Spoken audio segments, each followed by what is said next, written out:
Hola a todos, mi nombre es José Constantino, soy presidente del capítulo universitario de la Coparmex en la Universidad Intercontinental y para Wake Media le damos la bienvenida al programa Sumando Mentes. Para este primer episodio tenemos como invitado a un abogado, emprendedor desde la Universidad Nacional Autónoma de México y presidente de la Comisión de Jóvenes Empresarios de Coparmex. Marco, buenas tardes, ¿cómo estás?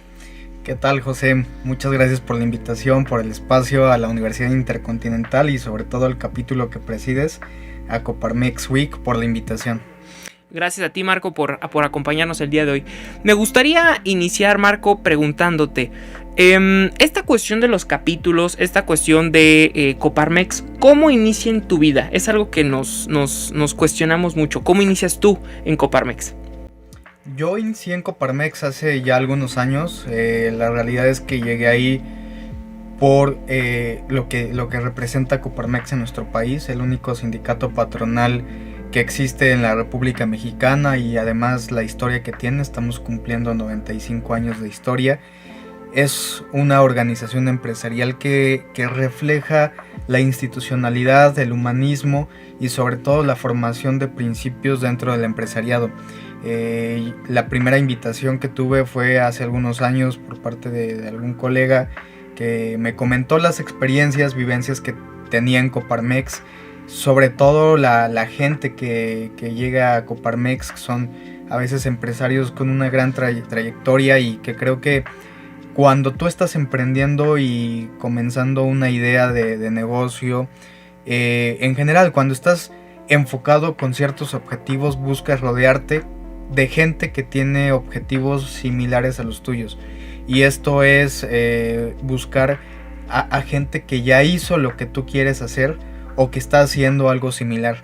Y por eso es que yo llego a Coparmex, tratando de entender cómo funciona el ambiente empresarial, el ecosistema empresarial, y sobre todo con esa curiosidad de poder escuchar anécdotas, historias de otros empresarios que ya la han roto, ¿no? Como se dice. Exacto. Y ahí, en este punto, aclarando y como haciéndole un poco más de énfasis, me gustaría preguntarte, tú eres emprendedor y en ese sentido, ¿qué implica o qué beneficios tú le ves siendo emprendedor el participar en Coparmex? Tomando en cuenta que Coparmex en gran parte está compuesto por microempresas y pequeñas y medianas empresas. En ese sentido, ¿también influyó el que tú te quisieras acercar? Como tal, Coparmex agremia, no nada más a micro, mediana, si bien es un número muy, muy importante, significativo. Al final son números de todo nuestro país, son pocas las grandes empresas y veámoslo como una pirámide.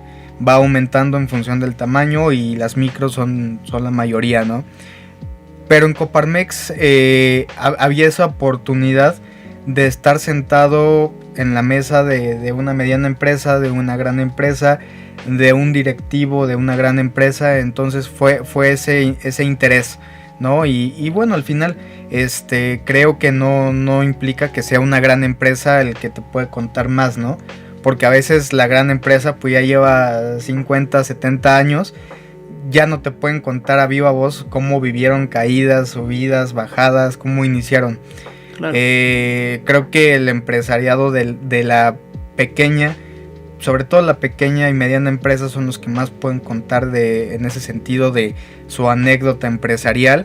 Claro. Y bueno, como emprendedor yo creo que siempre es importante escuchar esas historias y sobre todo que haya alguien que te pueda aconsejar y ayudarte a tomar decisiones, ¿no? Yo siempre he creído que la toma de decisiones es lo más importante que podemos hacer en nuestra vida y además lo que puede definir el rumbo de nuestra vida y todo el tiempo estamos tomando decisiones, desde a qué hora me despierto, qué me pongo, a dónde voy, a qué le doy mi tiempo. No hablo nada más de decisiones empresariales, sino ese tipo de decisiones que van puliendo en qué ocupas o no tu tiempo. Claro, y en ese sentido, para ti, ¿qué ha significado? Porque hagamos como una recapitulación. Me parece que desde el 30 de julio del año pasado, 2024, tú asumes como presidente de la Comisión de Jóvenes Empresarios. ¿Qué ha significado para ti el ser presidente de la Comisión de Jóvenes Empresarios aquí en la Ciudad de México? ha representado el poder democratizar este tema empresarial. ¿A qué te refieres con democratizar? Hacerlo accesible a más gente. Okay. Que este mensaje de la cultura empresarial pueda trascender a más personas y que probablemente puedan definir o ser parte importante del crecimiento de su empresa, ¿no? O ese impulso, ese empujoncito que se animan a emprender. Yo soy partidario de que necesitamos como sociedad civil, como sociedad, buscar que haya más empresas.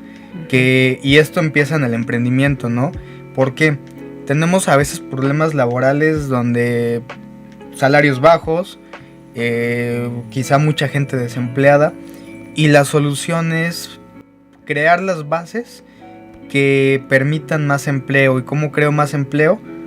Uno es el emprendimiento, ¿no? Claro. Si no vamos a tener inversión multinacional y que lleguen grandes empresas y creen empleo, lo más importante que podemos hacer como sociedad civil, porque a veces eso es parte de políticas públicas que fomentan la inversión privada y extranjera, pero lo que sí podemos hacer como sociedad civil es crear esas bases que permitan más emprendedores. Y ahí, perdón, quiero hacer ahí como un paréntesis.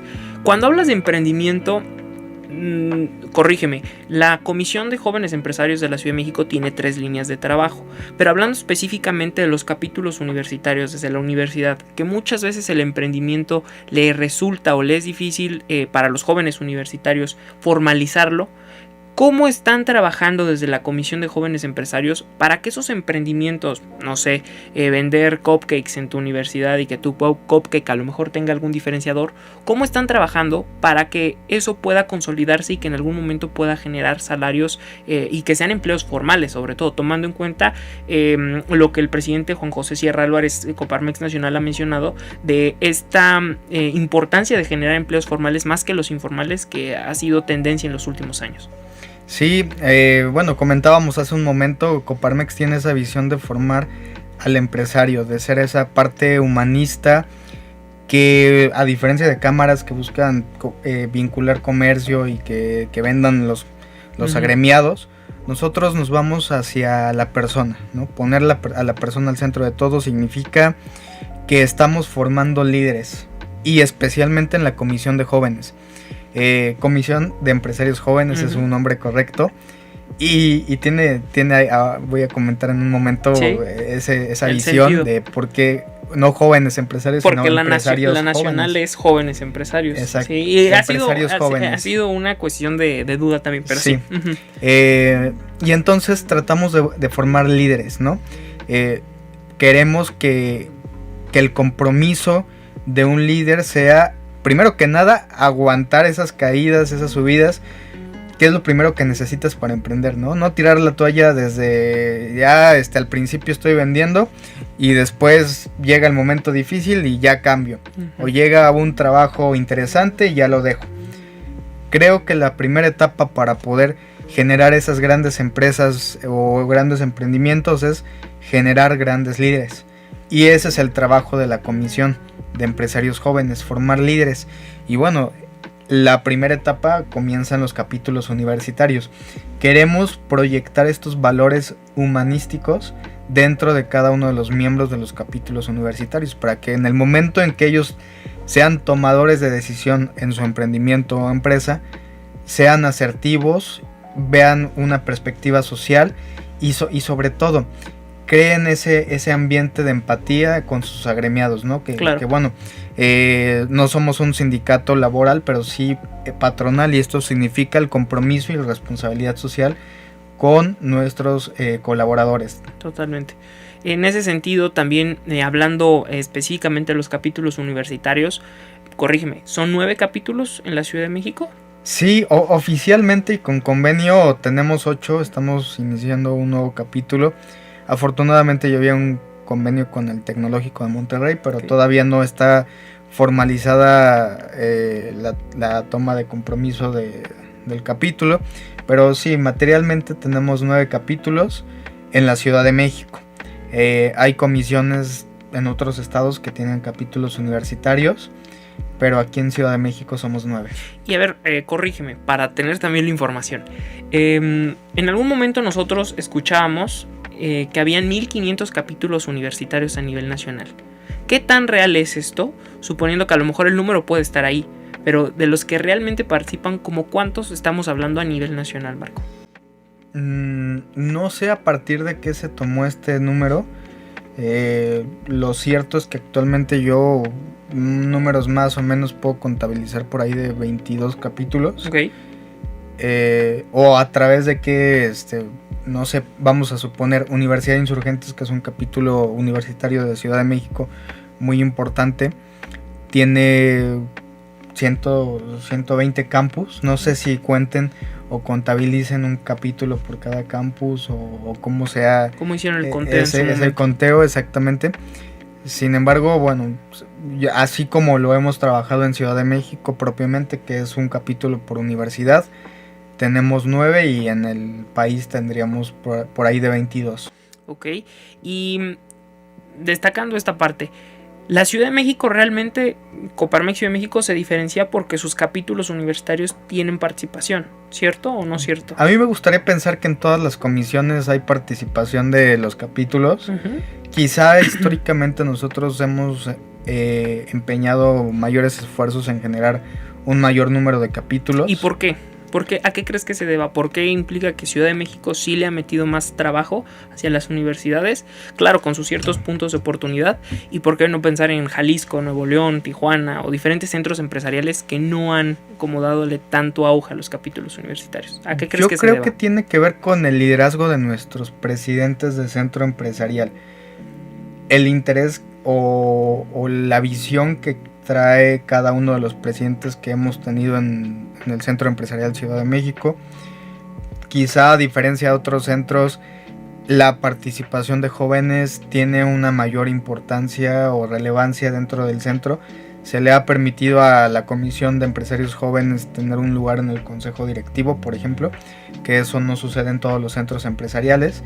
Y bueno, quizá en este momento, o tal vez también a través de nuestro presidente en turno, el presidente Adalberto Ortiz, que por ser joven y también tener una visión disruptiva, innovadora, ha trazado una línea y un plan de trabajo enfocado en los capítulos universitarios en la Comisión de Empresarios Jóvenes. Totalmente, lo ha dicho, ¿no? Coparmex es joven y estamos buscando el futuro, pero el presente ya es joven. Entonces sí, en ese sentido sí, estamos como en el mismo canal.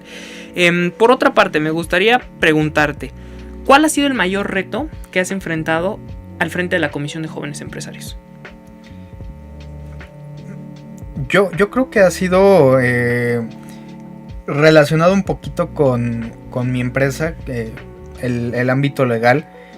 Es bien difícil juntar como toda esa innovación con la parte tradicional, quizá hasta solemnidad en las actividades. Ha sido todo un reto muy interesante, increíble el convivir todos los días con jóvenes universitarios. Ya realmente no estaba acostumbrado a convivir tanto con universitarios porque, no sé, mis clientes pueden llegar a tener por ahí de 50 años, 40 años mínimo, ¿no? Entonces, la verdad es que sí, profesionalmente yo convivía con gente más grande y para mí fue un reto interesante el hecho de convivir con universitarios otra vez porque uno vuelve a las aulas, ¿no? Y al final esa energía se contagia, esa innovación. Quizá a veces el dolorcito de cabeza de que hacen muchas cosas y ya me dan mil vueltas, ¿no? O sea, porque sí, su ritmo de trabajo es muy ágil. Y cada universidad con su realidad, ¿no? O sea, son diferentes realidades. Sí, la verdad es que sí fue un reto impresionante el hecho de los 8 capítulos, yo llegué con 8. Y cómo cada uno tenía una situación particular con sus universidades, con sus directivos, quizá con los grupos estudiantiles que había, algunos con una comunidad más sólida, más grande, otros con una más pequeña. Y entonces fue el primer reto de ir conociendo a cada capítulo, a cada presidente, conocerlo humanamente, que eso es algo que siempre he tratado de hacer profesionalmente, ver a la persona y conocer a la persona más allá de su puesto profesional o académico, sino irme un poco más hacia su forma de pensar para poder de esa forma empatizar con sus objetivos y a la vez crear objetivos en conjunto. Ok. Entonces, pasando hacia tu perfil como emprendedor, que también es algo que nos interesa desarrollar en esta serie que vamos a tener de podcast. ¿Cómo decidiste o en qué momento tomaste la decisión de decir yo quiero emprender desde mi carrera, que es el derecho? ¿Qué fue lo que te motivó? ¿Qué te hizo pensar que fue una buena idea? Sí, fueron varios puntos. La verdad es que siempre desde el bachillerato era muy hiperactivo en cuanto a negocios. Me encantaba más bien desde la primaria, yo creo que ya sabes, ¿no? El emprendimiento del niño que vende tazos o cosas, intercambia ahí las gomitas que huelen que tienen olor, sí, también. Entonces siempre me gustó mucho eso. Y bueno, se consolidó ya en el bachillerato. Yo estudié en la Nacional Preparatoria número 6 en la UNAM. Eso es importante. Y tenía muy cerca pues, mucha gente que ya estaba como dentro de los negocios. Y empecé con algunos negocios, me empezó a gustar esa parte. No decidía como tal qué estudiar. Estuve en muchas... Apliqué como para 5 universidades, imagínate, para la Panamericana, la Ibero, el ITAM, el CIDE, bueno. Y estaba tratando de buscar ese camino empresarial, pero que a la vez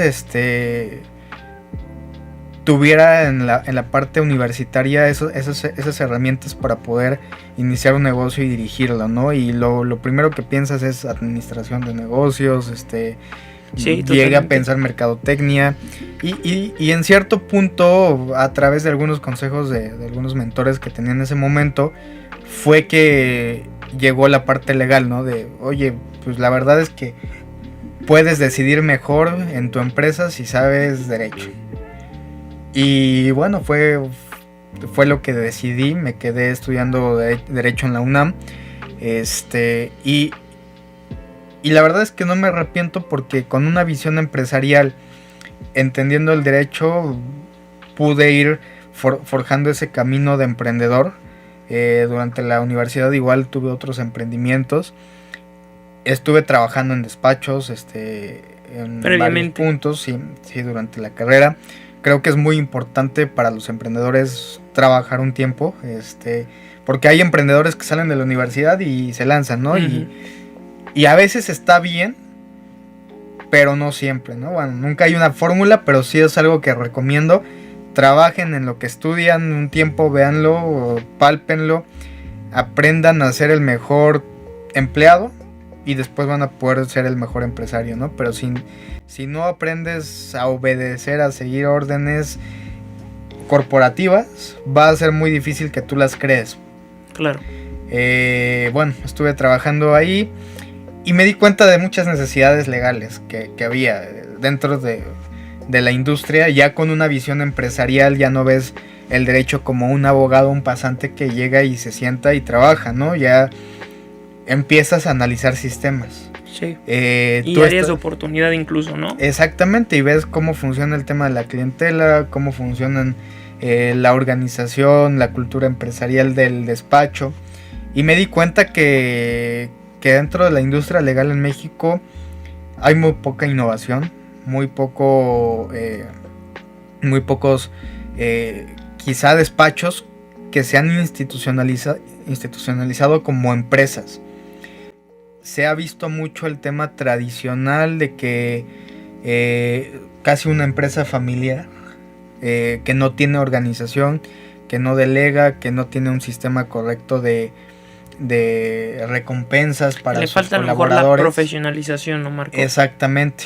Y ni se diga en la parte tecnológica, donde la mayoría de despachos siguen utilizando computadoras de 2010 con Office viejísimo y no te digo nada más de despachos, el sector público también en juzgados, yo veía computadoras viejísimas, la gente haciendo todo muy tradicionalmente. Entonces, ¿deficiente hasta cierto punto?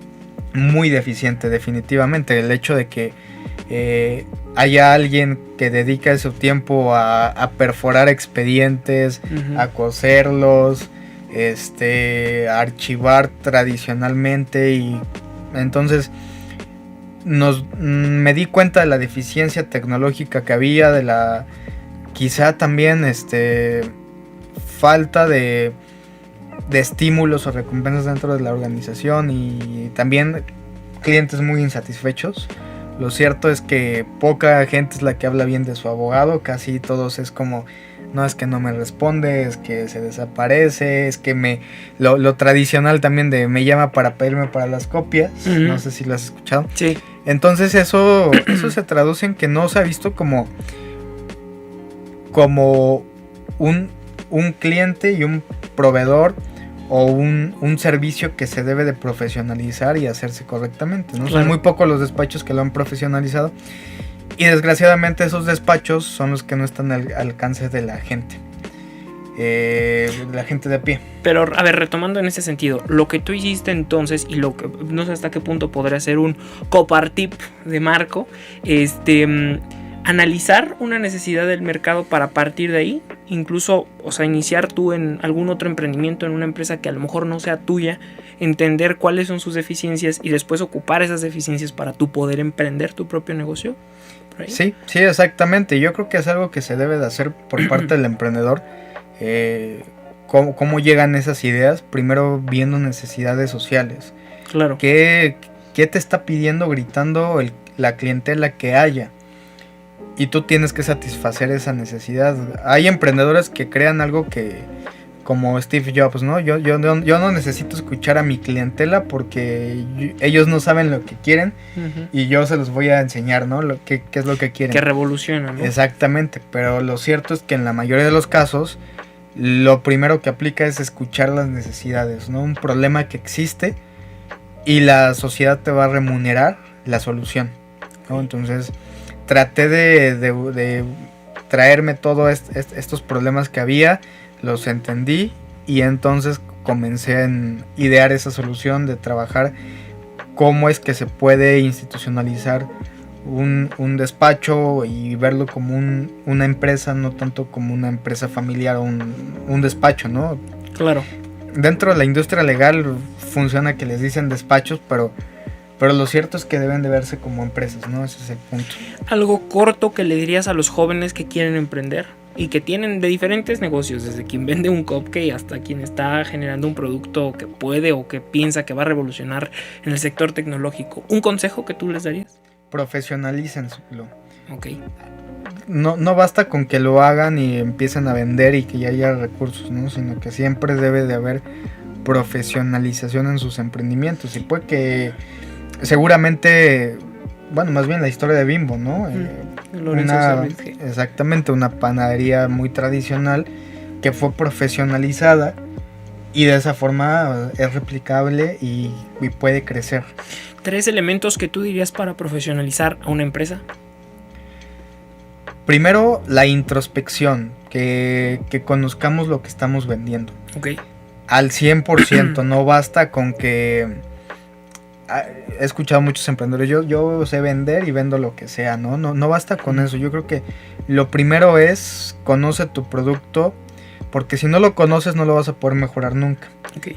Y siempre una empresa tiene que estar detrás de la innovación, ese es el segundo punto. Introspección, innovación. Todo el tiempo tenemos que estar mejorando y viendo puntos de oportunidad en los cuales tenemos que mejorar. Okay. Y lo tercero es escucha a tu clientela. Okay. Tienes que todo el tiempo saber si le está gustando, si hay algo que mejorar. y no decir yo hago esto así y se aguantan y de esta forma lo hemos hecho 90 años, ¿no? Que es algo que escuchas también luego en los empresarios. No, esto no va a cambiar porque así se ha hecho Por toda siempre. la vida, ¿no? Y entonces pasa lo que siempre pasa, de que las empresas van decreciendo o se extinguen porque no pudieron estar al ritmo de la innovación. Importante, entonces introspección, innovación y escuchar a tu cliente sería lo que tú nos recomendarías. Exactamente, que es un aspecto interno, otro externo y el camino que te lleva, o sea, la innovación siempre es ese puente que te va a llevar de lo interno hacia lo externo, mejorar lo externo. Genial, Marco.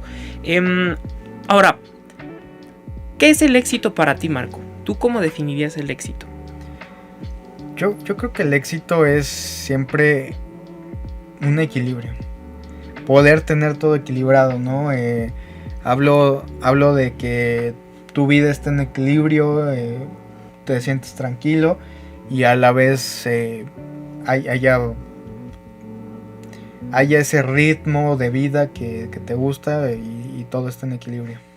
Para un empresario joven, cuando no tienen... Bueno, no sé si se podría llamar incluso empresario, pero para un joven que no tiene la capacidad financiera, pero que quiere emprender y que a lo mejor está esa corazonada o ese análisis que ya hizo, en donde el producto o lo que quiera hacer realmente resultaría muy bueno, ¿qué consejo le darías? Para emprender no necesitas una cantidad, es más, no necesitas dinero, y me atrevo a decir eso con lo que pueda opinar tu audiencia. Yo creo que necesitas una idea y muchas ganas. Okay. Ganas de buscar cómo, porque desgraciadamente y más en los jóvenes pasa que pensamos en todo lo que no tenemos, pero pocas veces nos ponemos a pensar en lo que tenemos. Okay. Y la primera etapa del emprendedor es cambiar ese chip y ver lo que tienes a la mano, ¿no? Y a partir de eso trazar una ruta de trabajo de lo que tienes a lo que te gustaría ir teniendo. Como otro copartip, a ver, corrígeme. Con tus propios recursos poder hacer lo que te permitan esos recursos e ir avanzando poco a poco. Exactamente, y siempre lo mejor, ¿no? Tenemos que buscar esa cultura siempre en los jóvenes de dar el mejor esfuerzo. Muchas veces dicen, no, es que aquí como no me están pagando, yo también como que no trabajo tanto, ¿no? Como medio no se interesan, yo también medio no me intereso. Hay que cambiar ese chip de siempre a hacer las mejores cosas que sean posibles con nuestro tiempo, porque al final lo que le estás dando es tu tiempo. Claro. Y en ese tiempo tienes que hacer siempre las cosas lo mejor posible. Si nosotros tenemos pocos recursos, no vamos a decir, bueno, hay medio, lo voy a hacer porque de todos modos no tengo dinero. Claro. Tienes que utilizar esa oportunidad de lo que tienes a la mano y hacer las cosas lo mejor posible. Y en ese sentido ir creando un camino que te permita construir ahora sí una ruta hacia donde quieres llegar, ¿no? Sí, hacia tu visión. Exactamente. Hacia tu objetivo. Por último, Marco, y para ir cerrando este primer episodio de Sumando Mentes by Coparmex Week, me gustaría hacer una pequeña dinámica contigo. Yo te voy a mencionar 10 ideas y tú vas a decir la primera palabra que se te venga a la mente, ¿ok? Una palabra, ¿ok? De preferencia, ¿no? Vamos a ver. Entonces, la primera, Coparmex. Organización. Coparmex Week. Jóvenes. Emprendedores. Crecimiento. Coparmex Nacional. Historia. Capítulos universitarios. Unión. Vamos a pasar ahora como una cuestión más sociable.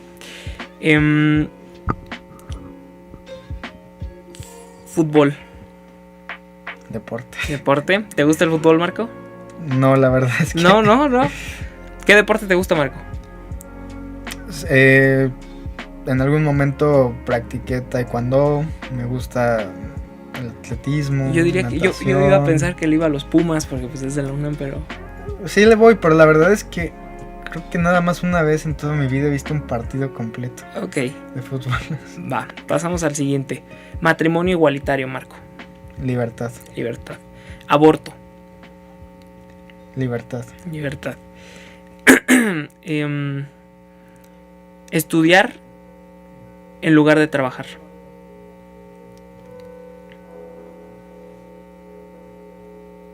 Mm, tienen que trabajar y estudiar. Ok, los dos. Y por último, entrando en materia de algo que también Coparmex Nacional está revisando, el TEMEC. Hace un momento mencionaba esta cuestión de que había que trabajar antes para poder emprender. El presidente Donald Trump en algún momento mencionó, si tú estás trabajando para alguien más, es porque tú tienes que juntar tu dinero para poder emprender tu propio negocio. ¿Qué piensas de esa frase? A ver, repítemela. Si vas a trabajar, es para juntar tu propio dinero para poder emprender tu negocio. En parte puede ser cierto. Digo, hay muchos emprendedores que no nada más tema de ahorro, sino a veces se pensionan y con ese dinero emprenden. Pero como te decía hace un momento, realmente no necesitas tener una cantidad para invertir en tu emprendimiento, ¿no? Sino que muchas veces son más bien aprovechar herramientas o juntar ideas que existen para iniciar un negocio. Ok, entonces no hay como, o sea, no estarías de acuerdo con esta postura del presidente Trump. ¿O parcialmente? Parcialmente, dependiendo, Ok. sí. Va que va. Marco, para terminar este primer episodio, no sé si te gustaría mandar un mensaje a los jóvenes universitarios, quienes participan en los capítulos universitarios o en universidades que no tienen capítulo universitario, pero que también está este sentido por emprender. Claro. Yo creo que tenemos que pasar a la acción. No basta el tema de tener ideas. Las ideas a veces se venden por kilo y lo importante como jóvenes es tomar la decisión de iniciar, pasar a la acción si quieren emprender, si quieren tener un trabajo, si quieren hacer un cambio en su vida, es pasar a la acción. Y bueno, las puertas están abiertas en la Comisión de Empresarios Jóvenes o en los capítulos universitarios si lo que desean es conocer el ambiente empresarial o el ecosistema emprendedor. Genial, Marco. Pues muchas gracias, Marco. Te agradezco a ti. Damos por terminado este primer episodio de Sumando Mentes para Week Media by Coparmex Week y nos vemos en el próximo episodio. Muchas gracias.